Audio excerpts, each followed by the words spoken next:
hopefully I can give you a few insights into another area of your practice that you may or may not be already involved in. Peptides are botanical actives in skincare. From a doctor's point of view, is a slightly different approach to cosmetics and cosmetic companies, and it's got to be a science-based approach and based on research. So this is the way that we approach it at our facility, and nothing goes out without at least a small data pack on it. So the difference is, what's the difference between cosmeceuticals, cosmetics and nutraceutical skincare? Cosmeceuticals are basically a type of skincare which is probably a little bit more scientific than your basic cleansers and toners, but not much. It's a good maintenance system for once you've treated a person. There's no reason why GPs and doctors can't take over the primary health of their patient's skin as well from the treatment point of view, and then also continue on with the maintenance. Cosmetics, we all know, that's when you go to David Jones and you see a whole lot of fluff and smoke and mirrors. There are some good products hidden amongst those, but unfortunately the big guys have got the monopoly there. Nutraceutical skincare is more like Louis Vitetta was talking about earlier on today, delivering nutrients to the skin once you've healed the outer skin and protected the body from the elements and the external environment, delivering nutrients to the skin itself to build up the matrix and the interstitial soup, so that to bring health back to it. Defining ageing, the major damage that comes to us as humans, especially living in Australia, is a UVA and UVB. It damages the telomeres, it damages the DNA, it damages the RNA, it causes problems. I'm on a... Sorry, it was running away from me. Basically, your skin cells, your keratinocytes, which is basically the target of everything I'm talking about today, they start to age and they start to lose a lot of their protective qualities. The sun exposure causes an inflammatory response, which then you start getting other factors coming in as the endogenous factors like antioxidants, lack of antioxidants, the wrong fatty foods. You end up with reactive oxygen species, and these singlet oxygens are the things that cause damage to the cell membranes. This is basically, in a simple term, covering 80 to 90% of skin ageing. Most damage comes from skin sun exposure. Australia's got the highest rate of skin cancer in the world. Damage also occurs from our lifestyle, what we eat, and environmental pollutions and genetic factors, as well as Fernando spoke about a bit earlier on today as well. So it was really nice that they came in earlier because they augment this lecture quite well. So time and sun damage are basically the major problems. We've got damaged skin. First, you've got to treat the skin and protect that outer shell. Older looking skin, stratum corneum is thinner, reduced turnover of keratinocytes. It's got a rough surface due to the lack of adherence between the keratinocytes. It has less ceramides, which are the glue that hold the keratinocytes together. And I don't know how to turn this off, but it's going faster than me.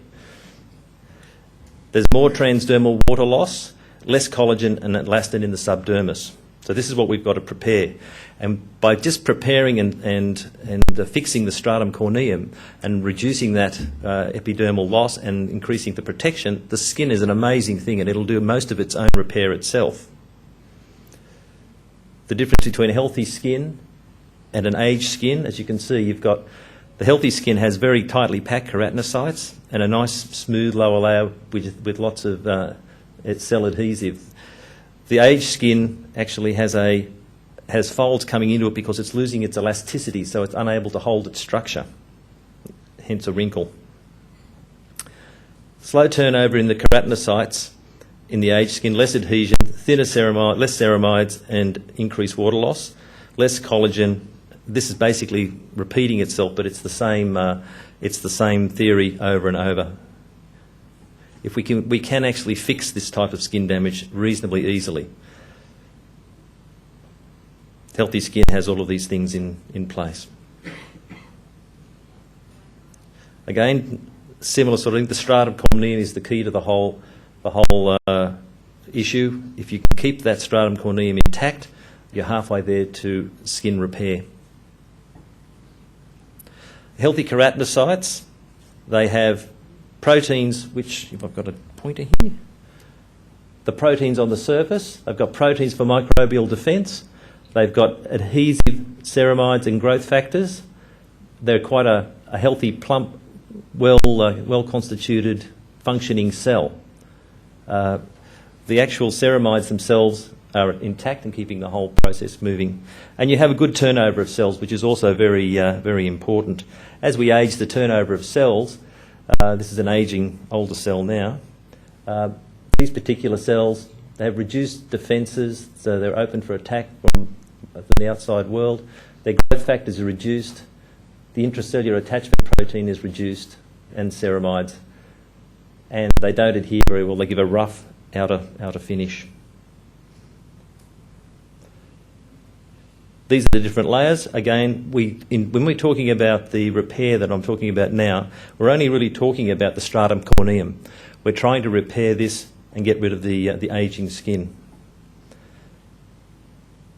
Lewis has taken this. It's the largest organ in the body. It's the site of most damage, largely from external properties. There's several internal factors, as we also spoke about, the lack of nutrients and the production of the antioxidants. I will go back to that.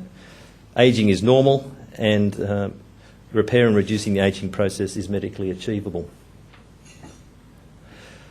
I touched on this in my previous lecture. Field cancerisation is becoming a far more understood part of skin ageing these days. First, we have normal skin, where we can actually see no ageing, no defects. Then we start getting patches of damage, which then turns into fields of damage, where finally you end up with an invasive carcinoma. But the surrounding skin tissue is not free from damage and has potential in the future to move on to the same area. Solar keratosis increases with age. 10% of 20 to 29-year-olds are affected, 80% of 60 to 69-year-olds. Solar keratosis are UV radiation-induced skin lesions with the potential to progress to squamous cell carcinoma. So basically what you're doing is, it's definitely a medical process. This initial treatment of these skins can be life and death in some people. The keratinocyte is the main target.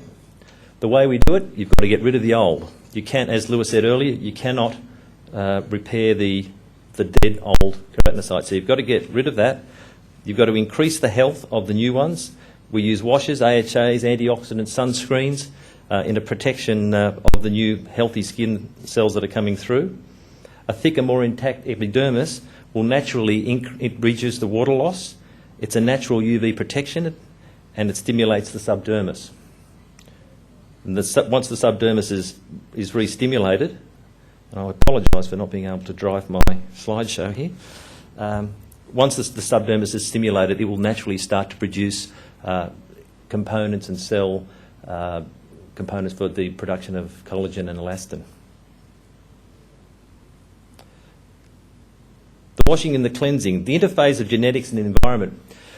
Healthy cells are most happiest at a pH of about 5.6. Keratinocytes makes a proteolytic digestive enzyme called the stratocorneum chymotryptic enzyme. This inflammatory process is activated above 5.6. So by use of your caustic soaps and basic skin washes, you actually upregulate the production of this enzyme, which causes damage to the interepithelial bonds and actually causes a flakiness of the skin and a dry, rough skin. So it's always very important that when you're picking a wash, that you pick one in that 5 to 6 pH range. Any cream can fulfil a claim of being anti-aging as long as it has antioxidants or a vitamin A or a liposome or a sunscreen or hydroxy acid. It's just the maintenance and the protocol in which these things are used that actually make the difference. The main actions of active are skin bleaching, skin toning, rejuvenating, moisturising, cleansing and protecting. With skin bleaching, these days, skin bleaching is not really for health, it's more for beauty.